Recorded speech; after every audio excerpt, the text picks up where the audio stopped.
our soldiers are trustworthy, they can deploy in the homeland, and American citizens can be confident that there will be no abuses. Matt Rothschild.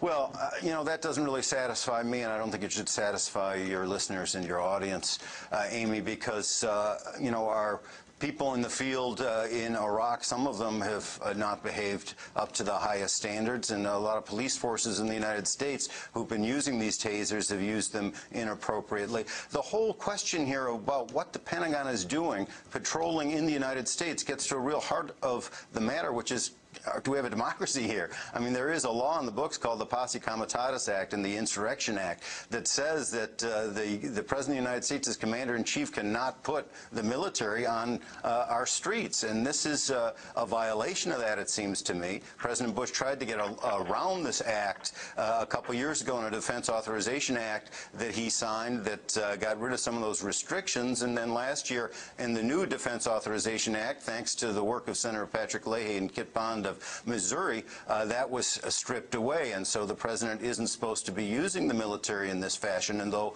the president, true to form, appended a signing statement to that saying he's not going to be governed by that. So here we have a situation where the president of the United States has been aggrandizing his power, and this gives him a whole brigade unit to use against U.S. citizens here at home. Colonel Michael Boatner, what about the Posse Comitatus Act, and where does that fit in when U.S. troops are deployed on U.S. soil?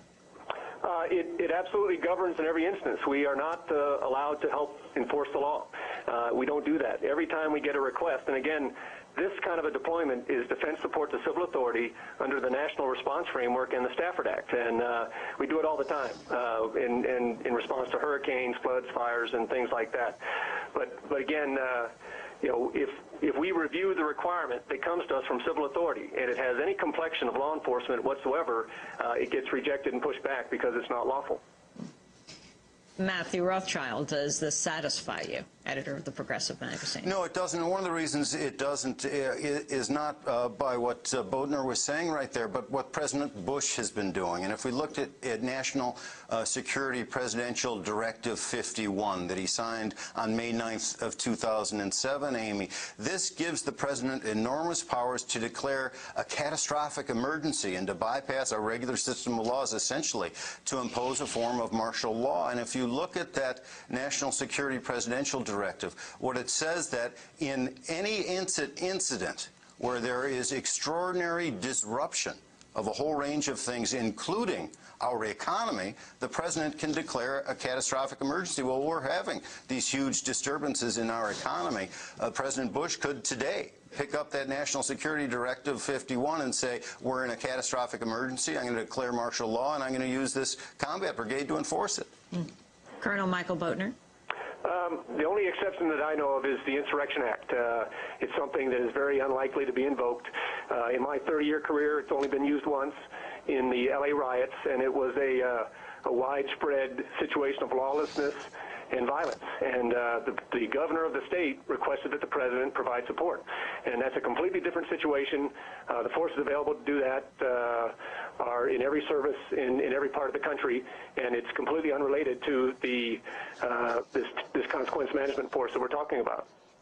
You mentioned governors, and I was just looking at a piece by Jeff Stein. He is the national security editor of Congressional Quarterly, talking about Homeland Security. And he said, safely tucked into the $526 billion defense bill, it easily crossed the goal line on the last day of September. The language doesn't just brush aside a liberal Democrat slated to take over the Judiciary Committee. This was a piece written last year.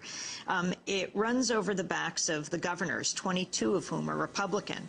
The governors waved red flags about the measure on August 1st, 2007, sending letters of protest from their Washington office to the Republican chairs and ranking Democrats on the House and Senate Armed Services Committees. No response. So they petitioned the party heads on the Hill.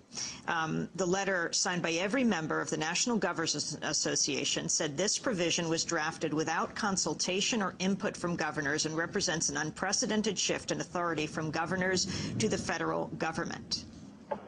Colonel Michael Boatner. That's in the political arena. That has nothing to do with my responsibilities or what I'm was asked to talk about here with regard to supporting civil authority in the homeland. Matthew Rothschild.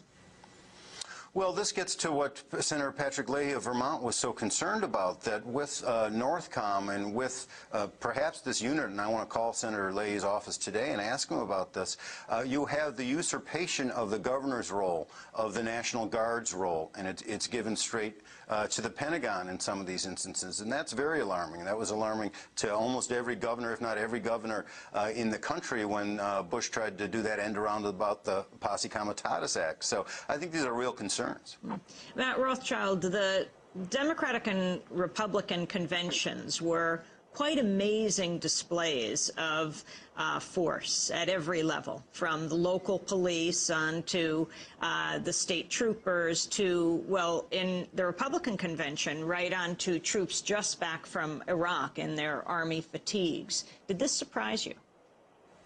It did. It surprised me also that NorthCom itself was involved in intelligence sharing with local police officers in St. Paul. I mean, what in the world is NorthCom doing looking at what some of the protesters are involved in? And you had infiltration up there, too. But what we have going on in this country is we have infiltration and spying that goes on not only at the, well, all the way from the campus police, practically, Amy, up to the Pentagon and the National Security Agency. We're becoming a police state here. Colonel Michael Boatner, a tall order here. Could you respond? Well, that's incorrect. We did not participate in any intelligence collection. We were up there in support of the U.S. Secret Service. We provided some explosive ordnance disposal support of the event. But I'd like to go back and say that, again... Could you explain what explain again what was their role there?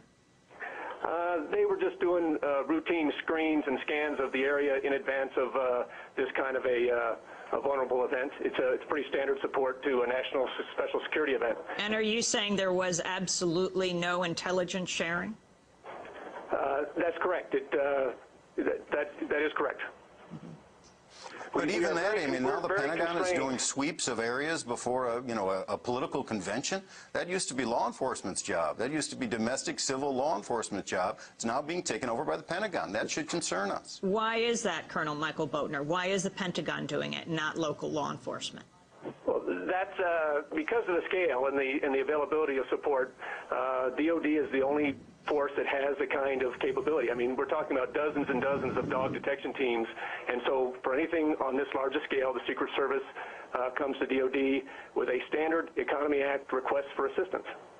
Boatner, in the Republican convention, these troops just back from Fallujah, what about issues of, for example, PTSD, post-traumatic stress disorder?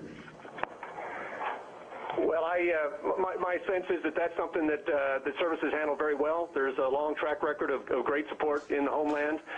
If those soldiers were National Guard soldiers, I have no visibility of that. But for the active duty forces, citizens can be confident that if they're employed in the homeland, that they'll be reliable, accountable, and take care of their families and fellow citizens in good form. Last word, Matthew Rothschild. 10 seconds. Well, this granting of the Pentagon a special unit to be involved in U.S. patrol is something that should alarm all of us. And it's very important to the Army. General Casey, Army Chief of Staff, was at a drill exercise for this group just last week. We leave it there. We got to leave it there. Thank you to Matt Rothschild and Colonel Michael Boatner. I'm Amy Goodman. Thanks for joining us.